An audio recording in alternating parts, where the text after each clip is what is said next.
Welcome to the Grueling Truth Sports Network. I'm your host, Mike Goodpaster. Today, we're going to look at Thursday night's matchup between the Nebraska Cornhuskers and the Cincinnati Bearcats. We've got a Big Ten versus Big 12 matchup at Arrowhead Stadium in Kansas City.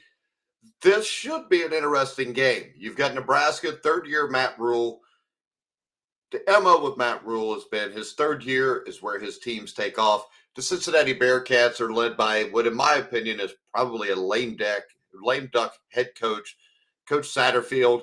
I don't think he's long for this world as a Cincinnati Bearcats coach. Last year, the Bearcats were 5-7. 5-7, they return almost everybody. The offense was not very good. You got Sorsby at quarterback. He is a dual threat quarterback. He can cause teams some issues. But when we look at these teams overall, there's nothing that blows you away offensively. Dylan Raiola is a quarterback that has shown some flashes where he could be a really good quarterback. But I think a lot of people read a lot into that because when you look at his stats last year, it was 13 touchdowns, 11 picks. Not outstanding. Now, as always, it seems there's always a fair amount of hype for Nebraska. That is one of the elite programs in college football history. But once again, many analysts are expecting this will finally be the year that the Cornhuskers gain some sense of relevancy nationally again.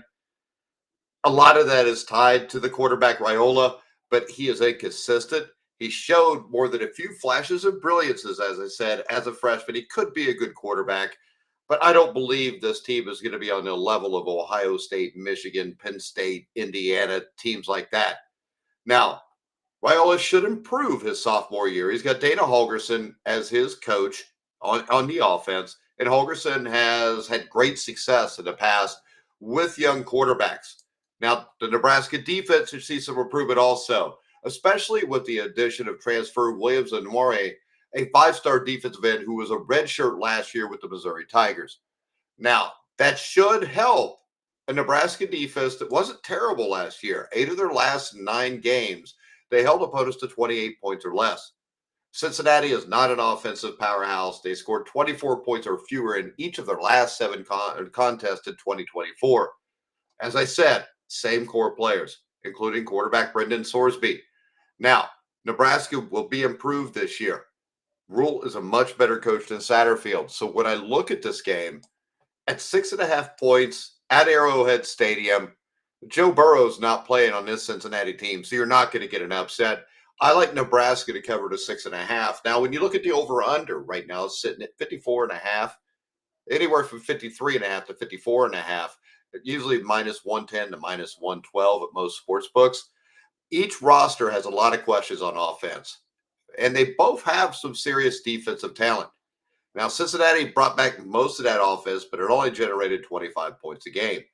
But the Bearcats can be a fairly tough test because they have a strong defensive line, and while Nebraska is counting on a talented offensive line, they haven't played together yet, and it's how quickly that takes to gel. Both defenses in this game, I think, are going to be running ahead of the offenses. With that being said, I think, there's 2 great bets here. I think the under here is a really good bet on this game.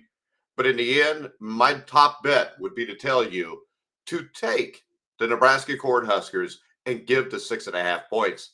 All right, guys, if you get a chance, like, subscribe, hit the bell notification to follow us on YouTube, and follow us on Twitter at Grueling Truth. But for now, I'm Mike Goodpaster. You've been watching and listening to The Grueling Truth, where the legends speak.